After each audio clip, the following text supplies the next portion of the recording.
Are your feet a little swollen? Is your bank account a little light? Do you have vague memories of talking to a bunch of strange people at all hours of the night?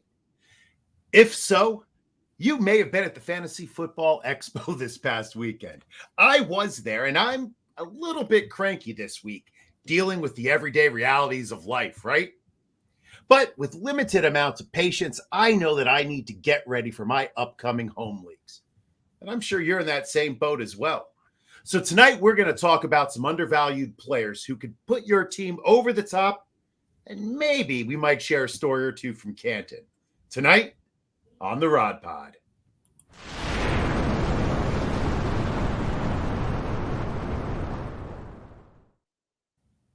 It's time to pull up a chair and talk some Dynasty football. I am your host, J. Leonard, and this is the Rider Dynasty Podcast. With me are my co-hosts, Joe Harlow, who ran solo last week. Hello, Joe. And Hello. Good to have you boys back. Oh, it's good to be back, my friend, especially with my roommate from Pittsburgh and Canton, Jameson Hutchinson. How you doing, brother? Doing good. Still trying to wake up from the expo, but other than that, I'm doing good. That's why it's good to sleep 12 hours a night for the first few days back, buddy.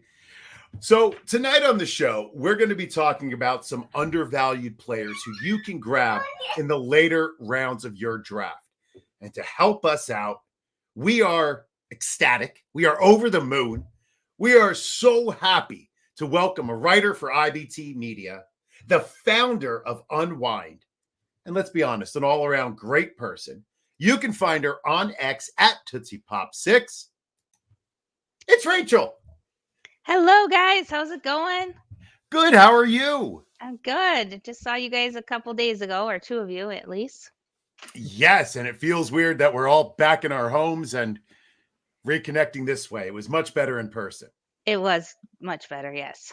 So let me ask you, Rachel, how are you handling the post-expo blues? Oh my gosh, it definitely is blues, isn't it? Or it's like expo withdrawal. It's like this big crash Monday night once you get home. You have to do laundry. Oh my gosh, all the laundry. I finally just put it all away 2 days later.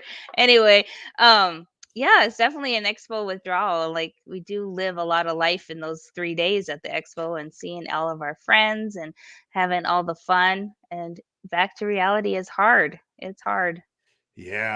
Yeah, I definitely crashed back to reality. What about you, Jameson? I'm still trying to make it. The laundry thing is very relevant. My wife did all the laundry before I got home, and then I poured my entire suitcase into our laundry basket, and then she thought that she had forgotten some and then just realized that was just me. So other than that, I didn't get to nap and sleep as much as JJ did, so I'm still trying to get back to normal, but I'm hanging in there. I'd rather be in Canton, but still.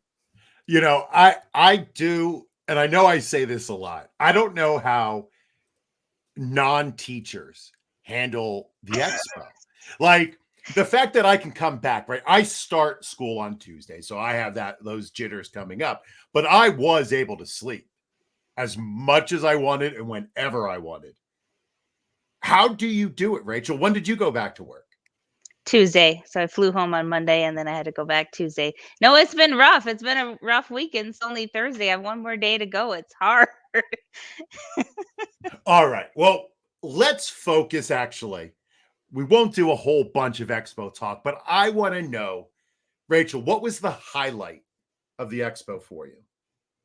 Oh, just all the people.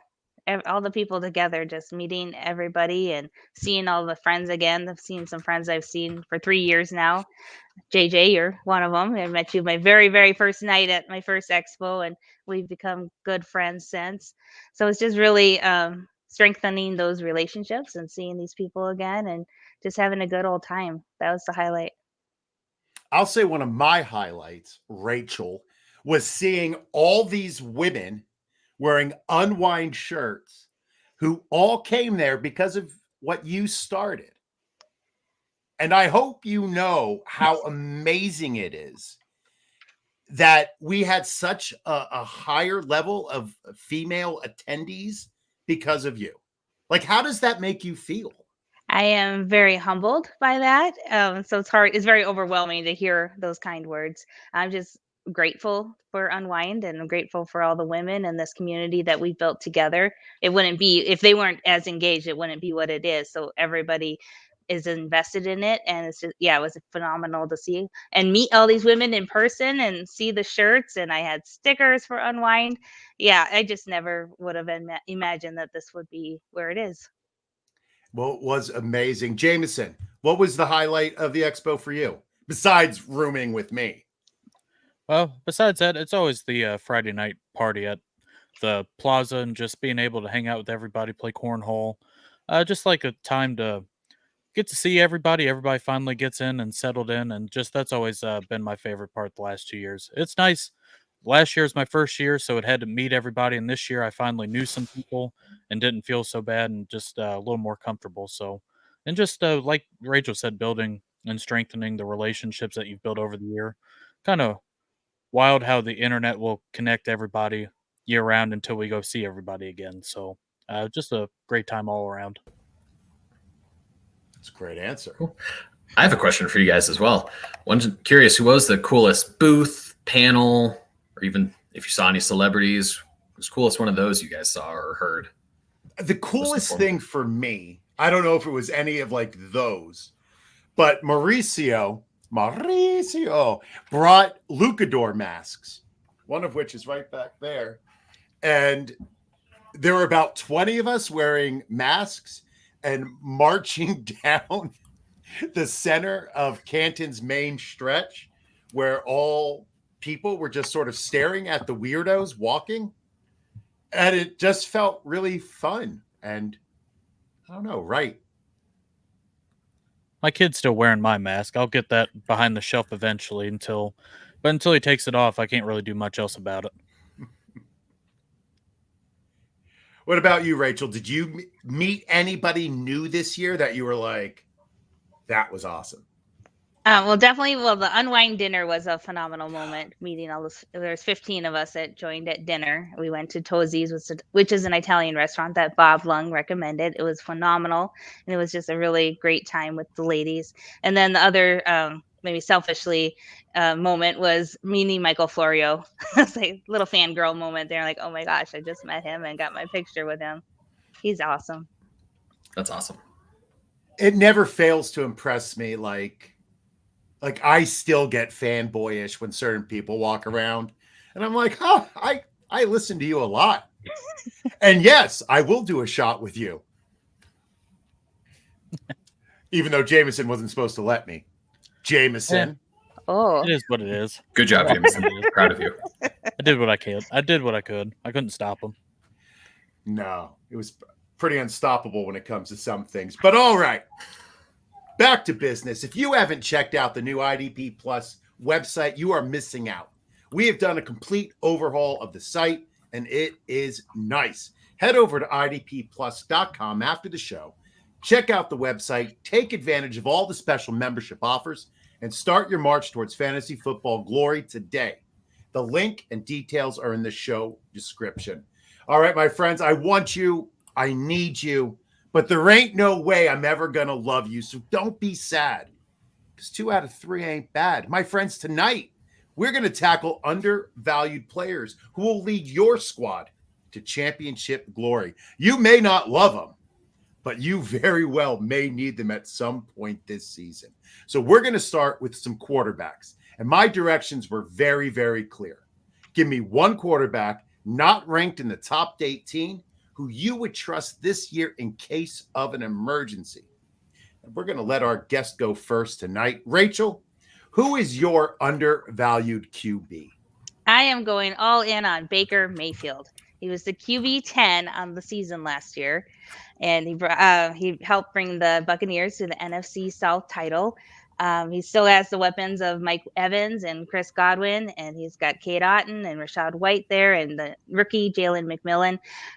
There's some talk out there thinking that he's going to have a kind of decrease a little bit in value, but I'm not there. I'm all in. I think they're going to still have an exciting season, and he still has his weapons, and I'm all in on Baker. I love Baker Mayfield, and he is going so late in drafts this year. Joe, where are you at with Baker? I like Baker. He's going for, where is he at Fantasy Pros? Quarterback 21 for our IDP Plus rankings. He's actually, all four of our quarterbacks are in that 20 to 24 range. Everywhere else, he's around quarterback 20. I feel like at that value for someone who finished top 10 quarterback last year, and not much has really changed. Yeah, he downgraded at OC, but I think he's still going to be solid at worst. It's not like there's competition behind him to steal the job. So I think he's going too late, honestly. I like the value there. I like where both your heads are at then. Joe, who is your undervalued QB? So I went with an interesting character. I was between a few names, but decided to go with Mr. Mayonnaise himself, Will Levis. Was I swayed that way because of the Parfum de Mayonnaise that just dropped? Maybe not. But really it came down to Jameson had picked one of my favorites, and I've talked a lot about another player a lot. So went with Levis. Young player. He's going 23rd in for Fantasy Pros rankings, 22nd for their Dynasty rankings even. Our rankings, he is at 23 with IDP Plus. I just feel like there's so much more upside to him. He's a very good athlete. He didn't run a lot last year, but if he gets to 400, even 500 yards, I don't think it would be super shocking, especially if DeAndre Hopkins isn't in or isn't at 100% for a long time, needs to scramble a little more. This offense is going to be mostly a passing offense, it seems like. Tony Pollard and Tyjae Spears are better as a scat back sort of player. And I think they have a really good receiving core. Their offensive line has improved. And he could just be Jameis Winston 2.0, similar to we just went from Tampa. Maybe this is the next one. So I just think at quarterback, early 20s quarterback, I think there's so much more upside here. Listen, even if he is Sam Howell from last year, who gave us a 21-21 season, he still finished, I think Sam Howell finishes what, the QB 13? Something like that. It's not bad considering where Will Levis is going right now. Yeah, and I think compared to that, I think he's a significantly better talent than Howell. I think the weapons around him as a whole are better. The offensive infrastructure is. So I think there could just be a lot. That could just be a baseline for him. Well, you and Jameson are bringing me around on Levis. I hate to admit I can be swayed. Normally I'm an oak, but sway I am. Jameson, who is your undervalued QB? I'm going to go with Geno Smith. So I know last year in Seattle was kind of tough, especially with the offensive line issues. And some of that the offense was 7th worst efficiency in the red zone. But a year before in 2022, he was quarterback 5 overall.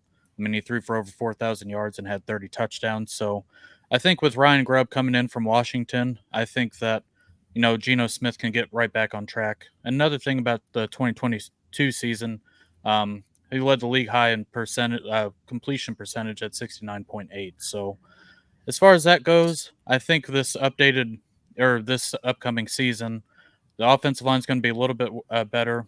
I think it's still a little iffy, but I do think that Ryan Grubb's just going to try to throw the hell out of the ball, to be quite honest. The preseason game, they ran 79 plays on offense compared to the Chargers' 53.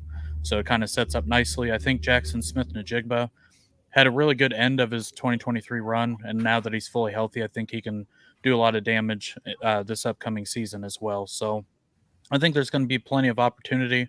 I think that they're going to get back to being really aggressive, which is something Geno Smith does really well.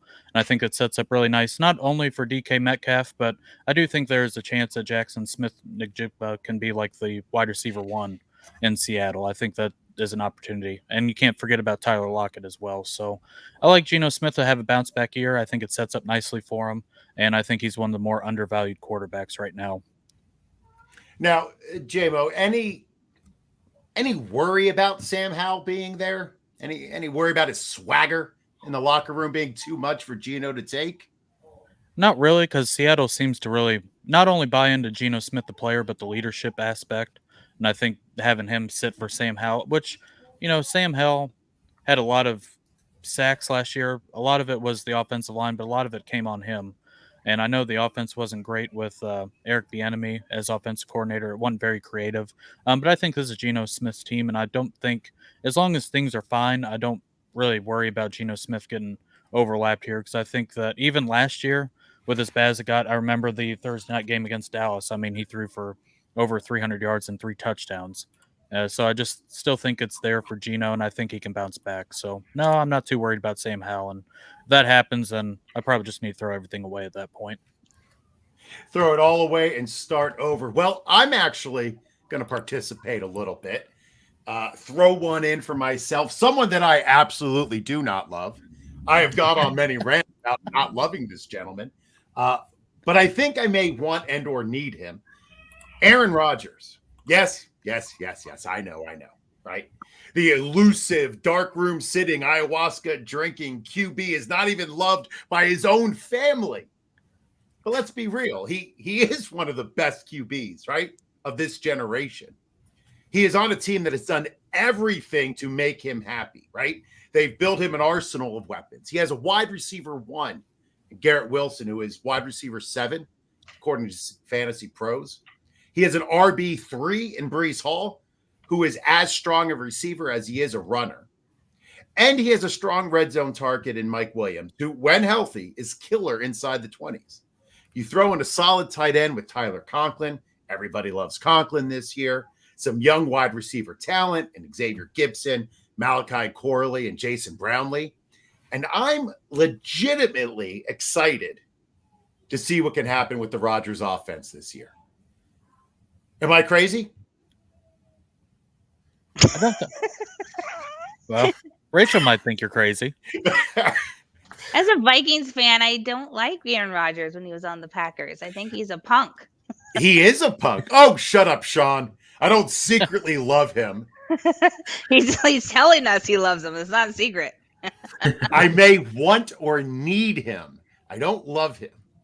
There's a difference, right? I think if he's going out almost as a QB3, I get it.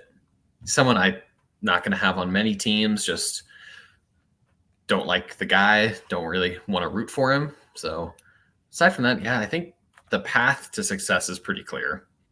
You know, he's going in that same range as Deshaun Watson. So when I compare the two of them, like one I will never draft, and one he's just a jerk, like a big jerk. But I might still draft Aaron Rodgers. That's true. That's valid there, that comparison. There's worse things than taking ayahuasca and sitting in a dark room and saying vaccines don't exist and the earth is flat. Just a little bit. Right? There are worse things than that? There are. Deshaun Watson. Yeah. All right. Before we move on to running backs, I want to check in with one of our favorite sponsors who employ one of my favorite people who I didn't get to see at the Expo, Kelly Singh. It's draft season, folks, and home leagues are starting to emerge from their slumbers, and frustrated commissioners are trying to organize draft days. Why not take one part of that nightmare scenario off your plate and order Trophy Smack's gorgeous draft boards, complete with player stickers so deep you couldn't possibly need them all. And for the first time, Trophy Smack has an IDP expansion pack for all of us defensive degenerates. Rachel plays IDP and loves it. Right, Rachel? I'm trying it. I don't know about loving it. Well, most of us who play don't have that same relationship with IDP. But there's going to be no more scribbling names on blank stickers. We're all going to go to Trophy Smack together and get the only draft boards that meet all of our needs. Thank you, Sean. You are always there for me. Check out the link in the show notes and get yours today. Ow! Back in the saddle. Let's talk some undervalued running backs. Now, I tasked my 3 friends here with finding 2 undervalued running backs following some simple rules. I always like to establish rules. They cannot be currently drafted in the top 36, according to Fantasy Pros, which just so happens to coincide with being drafted outside the top 100 overall. Okay. So some low round, late round flyers who you think are undervalued. First up, Tootsie Pop. I'm going to go with Chase Brown on the Cincinnati Bengals. He was the backup to Joe Mixon last year, who is no longer on that team. Chase Brown showed some promise last season, some potential, and now the team has Zach Moss, which is looking more like a split backfield, I think, than a 1 and a 2. I think the depth chart lists Zach Moss as 1, but I'm not buying it. I see more of a split backfield, and we don't really know who the true 1 is. So I'm getting Chase Brown everywhere, especially in best ball drafts and later rounds in my redraft, because I liked what I saw with Chase Brown last year. He has 4.1 yards per carry on the 12 games he played last year. I just really like what I saw, and I believe in him this year. This has been one of the big debates in the offseason, Zach Moss versus Chase Brown. Now, in the Kings Classic, they both went in the same round. Jameson, are you leaning one way or another out of these two young men? I think I've been picking both. So I think Chase Brown has much more upside than Zach Moss. I can see a scenario where Zach Moss kind of starts the year and Chase Brown kind of finishes off the season. I know the screen video from last year that keeps popping up on the internet. That's like the only thing that Chase Brown can do. But I mean, he's a 3-down back. So I really like his upside. And I think, just some of the stuff last year, Joe Burrow getting hurt, Jake Browning, just the scenario is going to be different with Joe Burrow back. And I think it sets up nicely for both of them. But I've been taking a lot of Chase Brown. So I'm with Rachel there. I think it's a great pick. Joe, do you have any thoughts on the debacle? Yeah, I tend to be more on the Zach Moss side. I think a lot of it really comes down to Zach Moss is one of the best running backs in the league when it comes to running out of the gun, which Joe Burrow being their quarterback, he is very gun happy. Now, if they do move under center more as the Bengals have been saying they're going to do, then I think that's a huge plus for Chase Brown. The upside's absolutely there. And in a best ball, totally think he's a great pick. And even outside of the top 100 here, I get it in a redraft league as an upside shot. But I do think it's Moss's backfield. Not to lose, but I think he's going to have the far majority, especially factoring in that Amarius Mims is now hurt. They're going to need more of a blocker, which Chase Brown is not and Zach Moss is. So I think it's going to be a struggle with Chase Brown. It's going to be very boom or bust, and I think it's going to be hard to predict what games he is. And then Zach Moss in the 4 games as the Colts starter last year had 450 yards and almost 4 touchdowns. I think we can see he can be really good as a lead back. So see, Rachel, this is how this show goes. It's like I'm the dad, right? And or the mom. I can be either parent. And Jameson's like the kid. And we're like so excited. Like we're going to go get ice cream. We're going to go get ice cream. And then we turn and we go to the other parent. We go, Joe, can we go get ice cream? And he's like, it's going to make you fat, lazy, and wreck your teeth. Yep. Then we have to be like, you're right, and eat broccoli. I don't want broccoli, Joe. I want Chase Brown. Just because my wife is a dentist doesn't mean that I don't love ice cream. Oh, I forgot about that. That was a very good. That was very like good. a segue into your personal life. Look at that. All right, Jameson. Enough of this. Who is your undervalued back? I've got Rico Dowdle here. So came out with the Athletic that seems like he will end up being the RB1 so far, which that's pretty iffy who you hear. But, I mean, his competition is Ezekiel Elliott, an undersized Deuce Vaughn, and Royce Freeman. So out of all these running backs, if he is the RB1 in Dallas, he'll be the lowest one ranked. We've got a lot of split backfields, but as far as him setting up, the Dallas offense is going to be really good. And they have 307 rush attempts up for grabs since Tony Pollard left last year. So I don't really have any stats to back this up or claim. We're just going to do vibes here and hope that, Ezekiel Elliott's lousy 3.5 yards per attempt last year in New England will just kind of keep him as, the 1B. And then Rico Dowdle and his explosiveness kind of uptakes. And then, there's a lot of outside of CD Lamb. I know some people like Brandon Cooks and I like Jake Ferguson, but I mean, there's a lot of meat on the bone to go after. And I think Rico Dowdle can do that. Interesting. Any thoughts on Rico Dowdle, Joe? With the room there, I get it. Just with him and Zeke, I don't know. Let's get this over with. Come on. Honest. If he's the one, then I think he's valuable. I think this is one that I would stay away from most of the time. But I mean, I guess where is he going here? What do we say? 135. 135. Yeah, at that point, why the hell not? Honestly. And if Like, we're if being you quite can- honest, if you're in a best ball league, you could take both Zeke and Rico Yeah. Dowdle and just sort Yeah. of say, I don't care who gets the most carries. I'll take whoever falls into the end zone this week. If I get beat by Ezekiel Elliott this year, I'll just retire from fantasy football. I'll make it that simple. Well, I would say I would start him against you in every league we're in, but I don't want to make you sad. I'll take it on the chin with stride. So, but I'm gonna bet the opposite way. Bet on the younger back, and if Zeke falls in the end zone 10 times, then whatever. I'll retire and find something else to do on Thursday nights. There is fantasy baseball, my friend. Rachel, do you have any preference between Rico and Zeke? I don't. I think. I think I would take both if they're both available. But do you think last year his decline was because of his circumstances or because of his age and his own productivity is declining? It's interesting that he's now back with the Cowboys where he did shine once upon a time. So this year will be telling to see if he can shine again. I mean we all loved Zeke back in the day, right? We all root for him, so we'll see what happens. I did. I liked him. Yeah. I think he went to a place that had a terrible offensive line, no real offense, and might have suffered because of it. I also think, like, he's older. He's not going to do what he did when he was younger, but I mean, Gus Edwards scored how many TDs last year? And Zeke is still better than Gus Edwards. For sure. I don't think that's a strong statement to make, right? No, I think the biggest negative against Dowdle will be the receiving work. Just Zeke is still probably the best blocking back in the league. But, here comes me again talking about blocking backs, broccoli. But he's an elite blocking back. I think you can argue he's one of the best ever.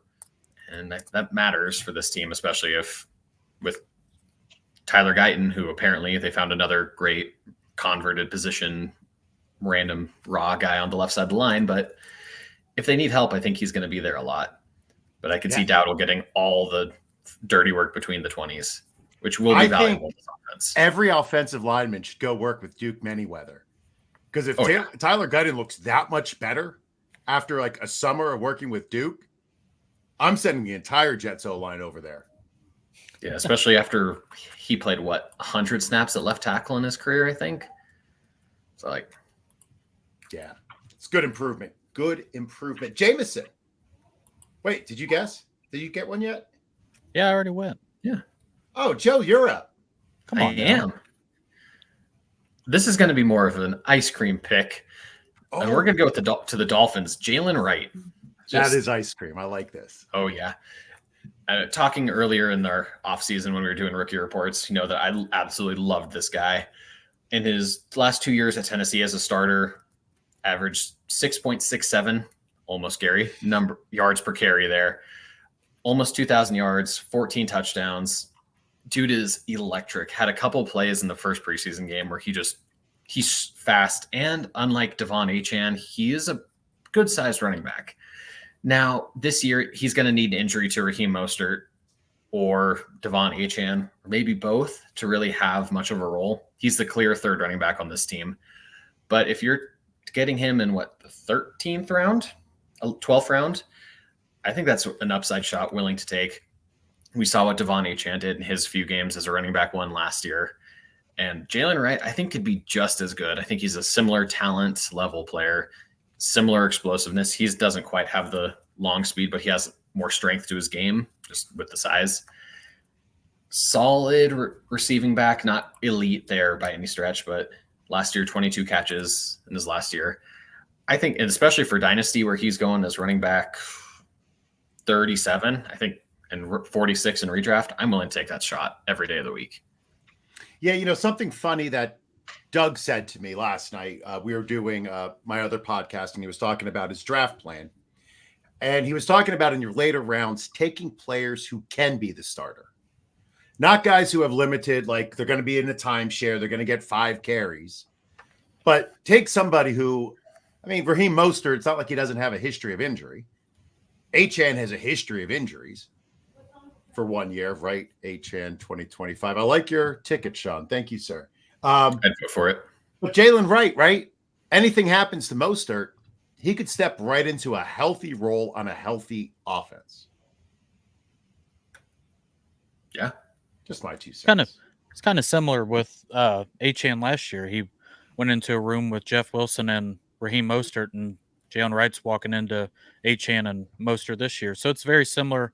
And like Joe said, if one of these guys goes down, I think he ends up walking into an immediate role, just the way this RB room kind of splits out. And I think their offense is going to score, or I guess we'll have more opportunity this year. Last year, they would blow out teams and take the entire second half off. I think the defense is a little bit worse. The offensive line is obviously worse, and I think that'll put them in more games to where there's more opportunity. So I think there's definitely a path for Jaylen Wright to, definitely get in some work and then end up in a pretty decent role if something happens to one of the other two guys. I think a big thing with Wright and who JJ is going to say here, even with Chase Brown, is if one of those other running backs gets hurt, this is going to be the top player on your waiver wire. So in your double-digit rounds, I think it's a not bad strategy just to snatch him up and hold him for a little bit. Well, I definitely like holding players a little bit or a long bit. That's why I play Dynasty, Rachel.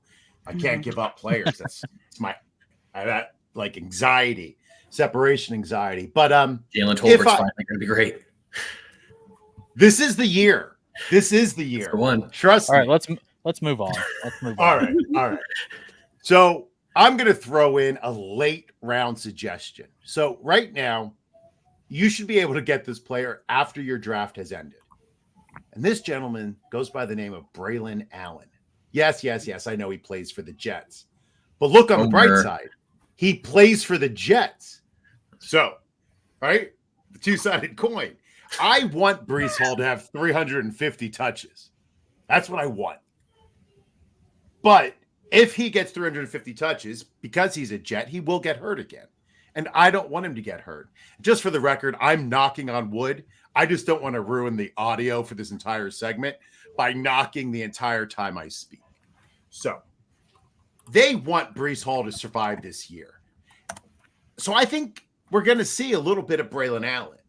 He has demonstrated growth in camp. He is set already as the primary backup. They have an improved offensive line. They're going to have more red zone opportunities. I think I saw a stat this past week. Somebody had posted a graphic of number of carries teams had inside of the 5-yard line. And the Jets were so far behind everybody. I thought it was a different graphic that they had to be included on. They didn't have any carries inside the 5 last year. So what are the chances that the Jets trust their 6'1", 235-pound running back to smash it into the end zone at least 4 times? I'd rather see him take that punishment than Breece. So with your last pick or your first waiver wire selection, take a chance on me, and take Braelon Allen. Little Abba, right? Little Abba nugget thrown in there. Love it. Do you love the Jets? You had Aaron Rodgers, now Braelon Allen. Is this all going to be Jets? Well, I'll be honest. I don't know anything, Rachel, about fantasy football. I just follow the Jets. So I had a very limited supply. It was either Braelon Allen or Isaiah Davis. I had to No. Tyrod Taylor. I love Tyrod too, though. But don't get me going. Don't get me going on the Jets. You know they hurt me. Well, Rachel, the reason I took 2 Jets is, one, I think Aaron Rodgers is criminally underrated this year because of how psycho he is. And being that he's with the Jets and took a year off of football with his Achilles, I think people are writing him off. And Braelon Allen, everybody is scared of Breece Hall getting hurt again, right? Like, it was just 2 years ago he missed the year. So I think that is a guy with the right injury or any type of tweak, he can jump right up to the top of the waiver wire selection list. Is that a good answer? It sounded like a good answer. It's a good answer, yeah. It is. It's one of the best handcuffs in football behind, Tyler Algier, and Blake Corum's got a lot of run. But I mean, Braelon Allen was great at Wisconsin, and they've got a great history of good running backs produced in the NFL. So I mean, Jonathan Taylor, Melvin Gordon, the list goes on and on. And he's young. He's only like 20 years old. So I mean, he's got plenty of tread on the tires. Wait, are we using that right? I know that was a big debate in fantasy Twitter. Wasn't it I don't last week? People were like, are we saying tread on the tire? They have a lot, they have a little. He has a lot left. That's what you're saying. Yes. Is Right? that what I not? Is No, that that's what I correct, didn't right? say? You have a You said lot of that. tread, Then we're meaning good. you can. There's more endurance. Right. Yeah, less Yes. Thank So you. we're good. sustainability. Yeah. I did something right on this podcast for once. So Listen, you I'll try to be always do Jameson. something right, buddy. It's true. Always. Before we Except get to the for- next Yeah. running backs, I have a question for Rachel and the rest of you guys. Handcuff running backs.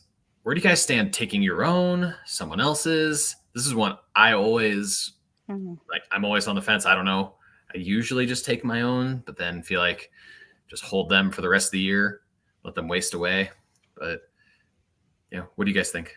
JJ has his hand raised. Yes, Professor JJ. I like being called on. I'm a very good student. My thought is I'd rather somebody else's, because if I'm losing one of my top picks, I'm already losing the league. But if you lose a good running back, if Jameson drafts Brees and Brees gets hurt, now I have Braelon Allen and Bijan.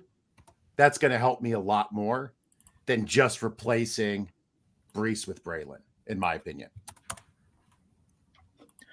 I'm in the same boat. So it just kind of build a super team if something happens. But with the way running backs go now, everybody gets into a committee to begin with, and then if they end up the main guy gets hurt, it's just even bigger committee. But like I said, you're trying to hurt somebody else's team, kind of build a super team off of it. So I'll take somebody else's. I just don't want to waste a roster spot necessarily planning on your own team's demise, if that makes sense. I like that. You're an optimist. Rachel? Yeah, I don't really have a particular stance on this, but like if it's somebody like CMC that I have, I might get Elijah Mitchell because of how heavy the run is used in that offense. And like 2 years ago, I would get Delvin Cook and Alexander Madison together because it was a run heavy offense. So it depends who my RB1 is, if I will handcuff it or not. I guess I haven't really targeted other people's. Maybe that's something I will look at. Let me take notes. Target other people. Actually, in JJ's. Okay. Wait, what? We already drafted together, so you I can't know. take mine. I know. What about you, Joe? What do you think? I don't know. I think I tend to go for my own, but I think part of that's also I don't know. I don't really know. I very much go back and forth. So I don't like drafting running backs. All zero- wide receivers. Are you zero Yep. RB? I usually go hero. Oh, hero. Okay. Take one the first 2 rounds and then forget about him until 7th round. In the Scott Fishbowl snake, the Kings Classic snake draft, Ian Harditz, I think, was picking 14th in a 14-team league. And I think he took 5 straight or 6 straight. We were betting, weren't we, Jameson? Yes. And I won. It was him and Hutch. Yeah, I know. You won every bet we made except Xander. What was his name? Bogarts. Let's move. No. We'll leave that in Pittsburgh. But yes, I was impressed on how, like, even in a 14-team league, like how deep some people were going with straight wide receivers. I don't have that. Like, I blink. If we're going to play chicken, I'm blinking, right? In Footloose, I'm swerving the tractor. Oh, that's too old for all of you. I need older people on the pod. All right. Who's up? Rachel, you're up next. Who do you have for your last undervalued? I know this is very unsexy of a pick, but I'm going Chuba Hubbard of the Carolina Panthers. It's great. Last year, he had 1,135 combined rushing and receiving yards. Miles Sanders is there, but he's pretty much a non-factor at this point. They brought in Jonathan Brooks from. Oh, sorry, did that hurt you? And then brought in Jonathan had a lot Brooks of Miles Sanders last year with the NFL draft, but he's injured right now. John Brooks is on the PUP list, plus being a rookie, so he has to adjust to the NFL and get acclimated. So Chuba is definitely going to be used for the first couple of weeks of the season, and he proved that he is serviceable. And the Panthers still have a young quarterback with Bryce Young at the helm, who struggled last year. Hopefully he improves this year, but if he struggles again, he's going to lean on his running back. And that's going to be Chuba Hubbard. He's going to be a good value on your later rounds. And I'm grabbing him in a lot of drafts. I love Chuba this year.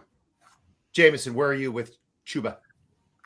I like him a lot, and I think there's a opportunity for him to kind of lean in later in the year. So we've seen with rookie running backs, they always kind of get off to slow starts. I know I brought up both Melvin Gordon and Jonathan Taylor, but I mean the first half of their year, they kind of had a stutter step to them once they hit the line, and it takes a little bit of time.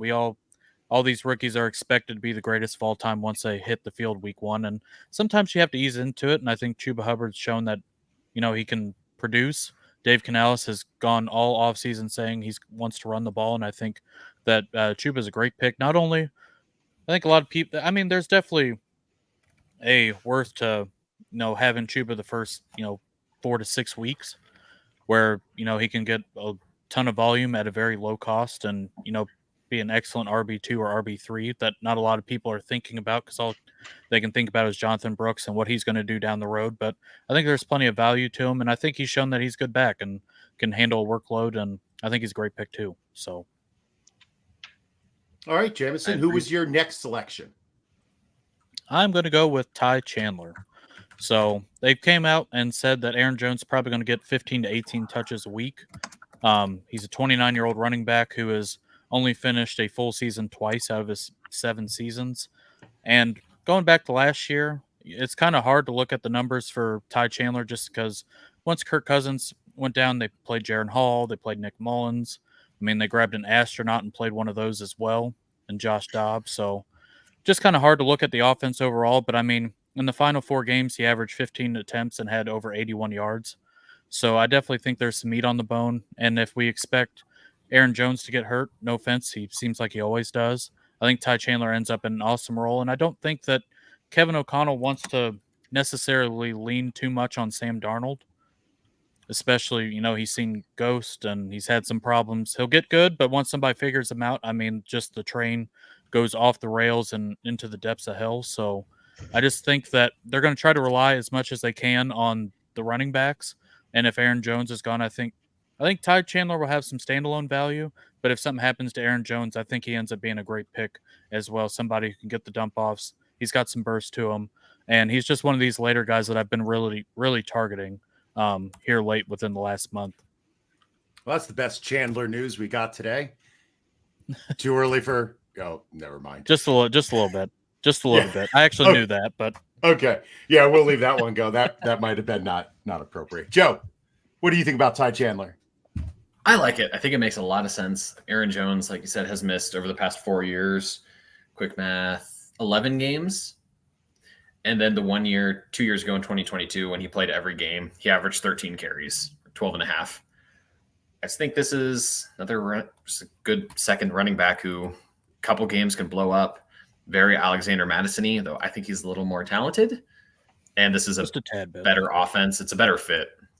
Him in this offense is a better fit than Madison in this offense.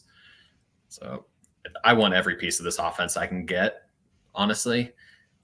At least if Sam Darnold's up to snuff. And in the running game, I want Aaron Jones. I want Ty Chandler if Jones goes down. KOC is just a sick play caller. It's going to be fun. All right, Rachel, this is your home team. It is. It's been a depressing week, and I like what Joe said. Thank you. As I'm crying about all my injured players here. Bummer. Oh my gosh. Big bummer. We're stuck with Sam Darnold. What? I'm excited for Aaron Jones this year, but valid point on the injury concern. And when it was Ty Chandler and Madison in that backfield, Chandler outshined Madison, definitely, with his upside. So that's definitely a good value pick. So I agree with that. I think Aaron Jones has been best when he hasn't had to be a feature back, when he's been a 1A sort of back. I think that he's really been able to unleash, especially in the passing game. Well, like the Tony Pollard syndrome, right? Yeah. Yep. The best thing for Tony Pollard was Zeke. Yes. Yes, because it took all that pressure off of him. The 1 year with was it Jamal Williams? Is that who I'm thinking of correctly? I mean, Aaron Jones did some of his best stuff just where he didn't have to be relied on fully. But I mean, when he finally came back last year, I mean, he looked really good for 29 years old. He still had burst and, catching footballs out of the backfield and stuff, but just been very hard. As somebody who has tried to lean into Aaron Jones over the years, I feel like he has burnt me time and time again. I just can't, stick my finger in the fire anymore. So I'll just go the opposite way with Ty Chandler. Please don't put your finger in the fire. That's very dangerous. Try not to. Very dangerous, Jameson. All right, last up, Joe. Who is your final undervalued running back? We're going to go deep here. How deep? Pretty deep. Jordan Mason deep. The so guy deep. Who has apparently taken over the running back 2 role for the 49ers. It's come out recently that he has that role locked down. As for now, Elijah Mitchell is hurt again. And that's my shocked face. Yeah. Kyle Shanahan kind of seems over it. Mason ran with the ones in week 1 of the preseason, which I know I'm one of the biggest proponents that preseason doesn't matter. Sorry. But the snap counts kind of do. And if he was out with the ones, I think it means something. And really, this is another case of if CMC goes down, you kind of want the next guy. The Shanahan running game has always been great. Doesn't matter if it's been Raheem Mostert, Jeff Wilson, 17 other random guys who have seen the field. But they're all good. And if CMC is also hurt right now, so I think Mason can kind of get some work in the first weeks of the season as they recover, let him recover. And similar, like Travis Kelce is kind of on a pitch count for this in the regular season for the Chiefs now. I wouldn't be shocked if the Niners just did that with CMC, especially with this injury, and just really unleash him in the playoffs. So for the first few weeks, I think Jordan Mason can be, especially you can get him off waivers. He's going to RB 81 right now. If it's free, it's for me. Yeah. That's what I like. Late guys, you can get off your waiver wire. So, Rachel, what do you think about any strong thoughts about Jordan Mason? No, it has to be really deep. Depends on how many roster spots you have. Or if you have an injured player, you can put them in your IR spot and then pick up Jordan Mason the first waiver wire. That would be a very valuable play to make. I like that tip. Drafting a TJ Hawkinson who's going to be out a little bit and putting him right onto your waiver wire and signing somebody early. Smart thinking. What about you, Jameson? What do you think about Jordan Mason? I think he's fine. I love Elijah Mitchell, but for a guy who never plays, he is always hurt. I don't know if the wind just catches him on the wrong day or what, but I've never seen anything like it. But I think that the 49ers offense, Jeff Wilson is always hurt. Yes, another one of those guys. Or Matt Milano for IDP fans. I know. Yeah, got hurt today. Oh, I just wrote an article with Milano as a buy too. Ooh. Let's do a prayer. Man, the only thing he should buy is better health insurance. I feel bad for that dude. I love Matt Milano. Oh, I can't take much more though. Is he done? Do you think? I know this isn't an IDP pod. I think so. Like, there's only so many times you can get another shot, right? And he's 31. It's so good though. I know. Just tough. It is tough. I'm sorry, Jameson. You were about to say stuff about Jordan Mason, and I hijacked it for a Matt Milano pity party. No, it's all good in the hood. But I think this 49ers offense can still run, even if Christian McCaffrey is out. I know that'd be a big blow to everything, but I think Kyle Shanahan's very creative. And I think whoever ends up stepping up in the role would have massive value. So if Jordan Mason can stay healthy, unlike Elijah Mitchell, I think that's a great pick too. So, and that kind of seems where they're leaning, but I know they have Isaac Guerendo, who they just drafted, who's also hurt. Yep. I don't know why. I wish somebody would call me and let me know what's going on. But I just whoever that it's a severe hamstring that he's going to be out for a while. Yeah, he'll be retired. So, but it ends up being Jordan Mason, and then he'll end up being a great value. So I definitely, whoever the running back 2 is, just give me a call Sunday morning about 9:30, about an hour and a half before kickoff, and I'll plug and play and I'll win money. So we'll go with Jordan Mason. All right. I like that. I have to call you in the morning, but I will do so. My friend. All right. Well, I think that's it. It's time for tags where we share any final thoughts you might have. Let everybody know where they can find us. You are up first, Rachel. Hello, I'm Tootsie Pop 6 on Twitter Machine. You can find me there. You can find my writing over in Between Media. I write sports betting, fantasy football, and entertainment articles over there. And then you can also follow Unwind FF for the group of women who love fantasy football. We meet on Zoom calls every couple of weeks, and it's just a large community of women who support and empower each other. So come join us. And then come to the expo, because there was a great contingent supporting everybody there.